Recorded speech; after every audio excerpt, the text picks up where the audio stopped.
What's up? My name is Sunday. Everybody calls me Sunshine the Diva. And check this out, your boy T Tuggles, better known as Tony Tuggle. And hey, we are from Atlanta, Georgia.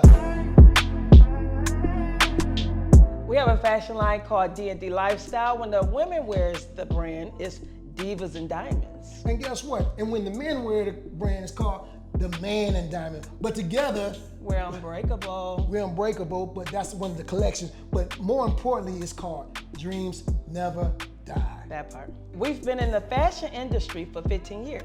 What actually inspired us to start DND Lifestyle, I remember telling my husband, can we please start a clothing line? And he told me, if I really wanted to start a clothing line, you're going to take up these classes, we're going to go to Vegas, you're going to go to a few shows. So we went to a few shows, and Lord have mercy, I sat on that front row. Anybody that know me, y'all know, everybody know I hate sitting on the front row of anything because my anxiety get the best of me. So I sat on that front row and listened to all these speakers, all of these people teaching about fashion. I said, you know what? After this, I know I still want to do a fashion line. So Yeah, well, let me go a little bit deeper, dive deeper into it. he always got to be so damn extra. Absolutely, that's Okay. what it's I know, about. okay, So okay. You can do Wipe your face that, down. and I'm gonna do this, that, and the third. So anyway, so not just going to Vegas. What we did was we went to the biggest fashion show or the biggest fashion exchange was called the Magic Online. It was Magic Online. It's the Magic, and then you can do your sourcing. You do anything when it comes to fashion, you can go there. And so what I said was, if Sunday is serious about wanting to start a brand, then I would take her there and I would, show her some of the things that the average person wouldn't be able to be privy to.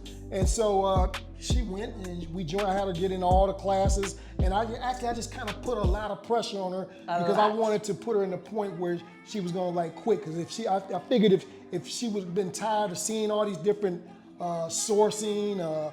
Touching fabric, seeing fabric, talking to these different people, trying to understand their language, because dealing with manufacturers overseas, I tried to put as much pressure on her as possible to discourage her, to see if she was going to be right for this, and see if she was going to be unbreakable. The initial inspiration has evolved over time. Initially, when I knew that she was extremely serious about trying to go ahead and do this brand, I had kind of had some experience dealing with retail, pretty much all aspects of it, from starting from just a regular retail, working at mom and pop stores, to working at some corporate stores and retail sales. And what I did was try to get a little bit more knowledge about it, going to the different events, clothing events, to get as much knowledge as possible.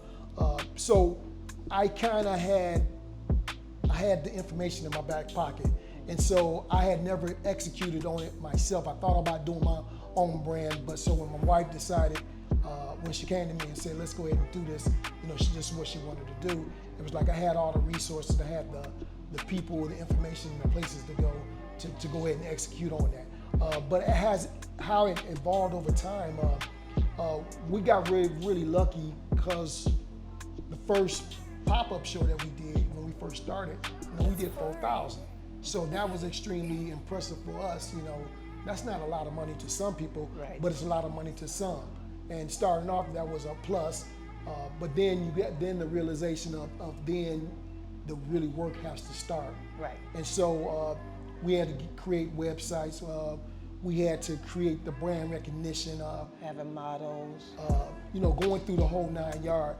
And so what I did was I looked at some of the major players, the Louis Vuittons, the Gucci, you name it, some of the high-end fashion houses. And what I noticed back then, they had a logo that stood out. And I know that they were consistent with presenting the same logo over and over and over again.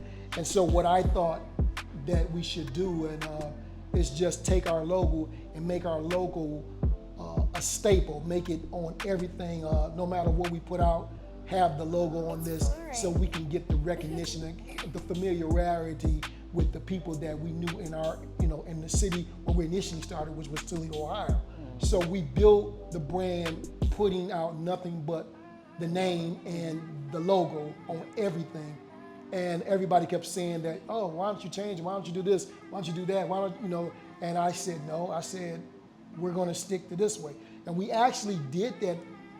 We've been consistent with that for 9 years. We initially started the brand for people to go to the gym to work out. Yes.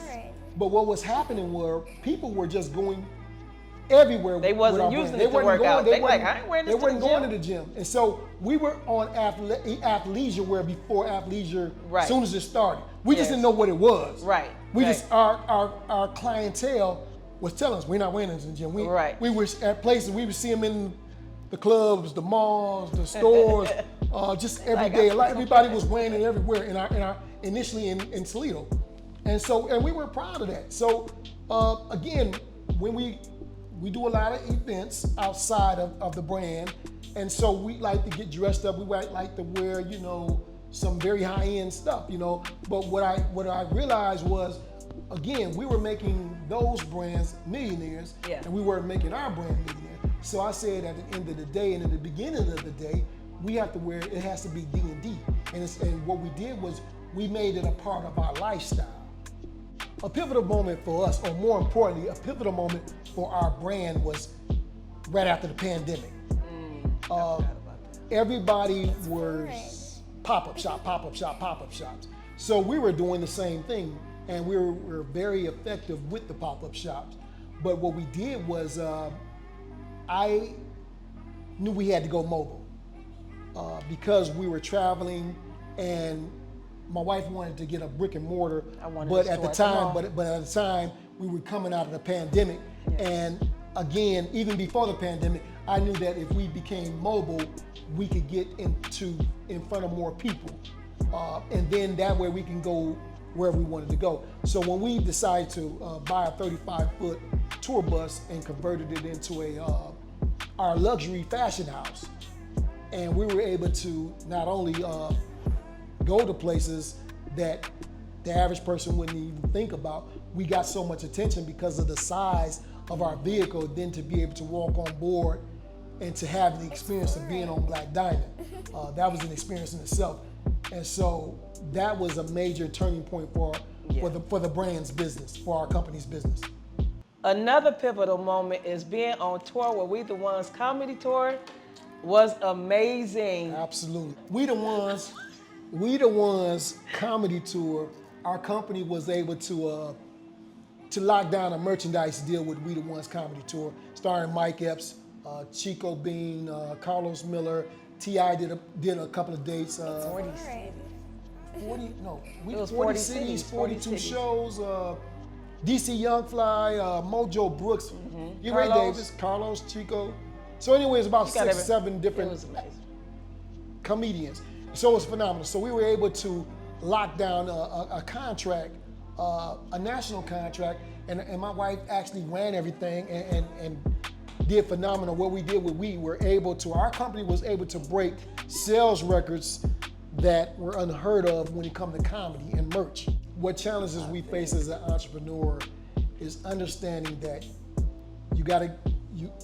your money that you make on this business for the company, it ain't your money. It's not your money. You have to reinvest back into getting more attention. Exposure is the key to building your brand. I don't care what business you have, if you have no exposure, you have no business. You have to be constantly marketing yourself, advertising, branding, constantly networking with the people that you wouldn't even think that could benefit your business. Just getting in those rooms. There's a GY organization in every city, and that's called the Graveyard. That's so many dreams have died from people that have not tried to pursue their dream and not put whatever it took to get there.